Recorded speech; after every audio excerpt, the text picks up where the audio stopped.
All right, future CPAs, welcome back. Today, we're doing what I like to call an organizational X-ray. We're going to look right through the skin of a cooperative to see its power structure, its skeleton, its brain, the whole deal. This isn't just boring theory, guys. This is the literal blueprint you need to crush those governance questions on your board exams. So let's get started. So let's kick things off with a big one. If I asked you who runs a typical company, you'd probably say the CEO or the board. But for a cooperative, the answer is totally different. And trust me, getting this right is a total game changer for your exams. The answer, well, it might actually surprise you. And that leads us straight to the top of our X-ray, the very peak of the power pyramid, the General Assembly. This is it. This is where every ounce of power in a cooperative comes from, the members themselves. Now, just look at this definition right from the Cooperative Code.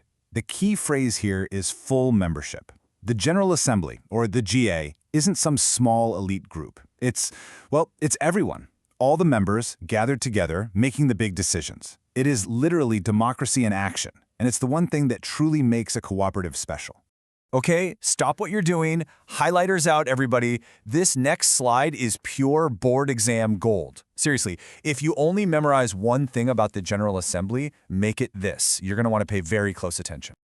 These right here are the powers that only, and I mean only, the General Assembly can use. They can't pass these off to the board or anyone else.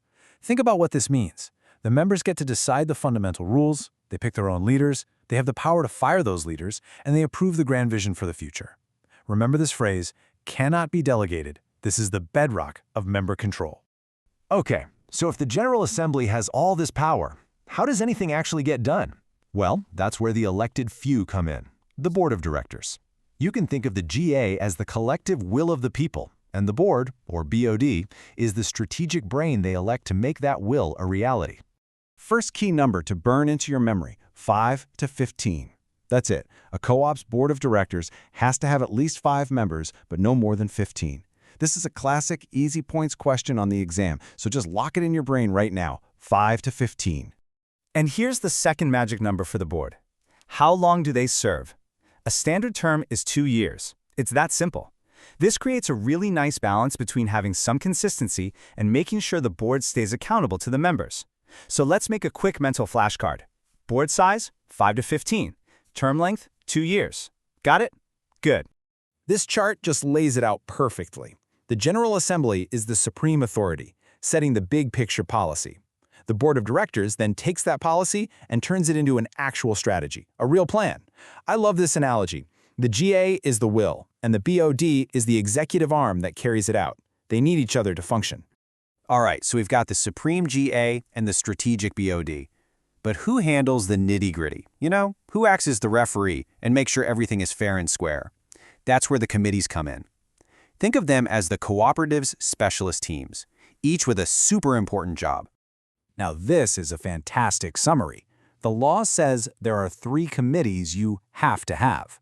But look closely at that middle column, selected by. This is a huge hint and a total LECPA favorite. Notice something? 2 are picked by the General Assembly, but 1 is appointed by the board.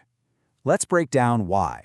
First up, the Audit Committee. These guys are the internal watchdog, and here is the most critical detail of all. They report directly to the General Assembly, not the Board of Directors. Why is that so important? It means they can be truly independent. They can ask the tough questions about the finances without worrying about angering the people they're supposed to be auditing. Their loyalty is to the members, period. Next, we have the Election Committee. I like to call them the gatekeepers of democracy inside the co-op. They set the rules for elections, they run the show, they count the votes, and they declare the winners. And just like the Audit Committee, they're chosen by the GA to make sure that the process of picking leaders is always fair and stays in the hands of the members. And our final mandatory committee is the Peacemaker. The Mediation and Conciliation Committee is basically the first line of defense for internal conflicts.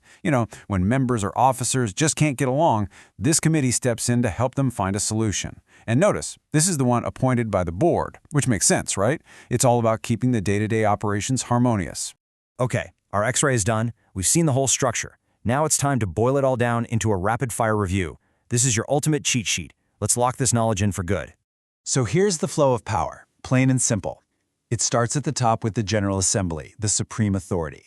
They elect the board of directors to set the strategy. And then the board and the GA empower the committees to handle all the specialized jobs.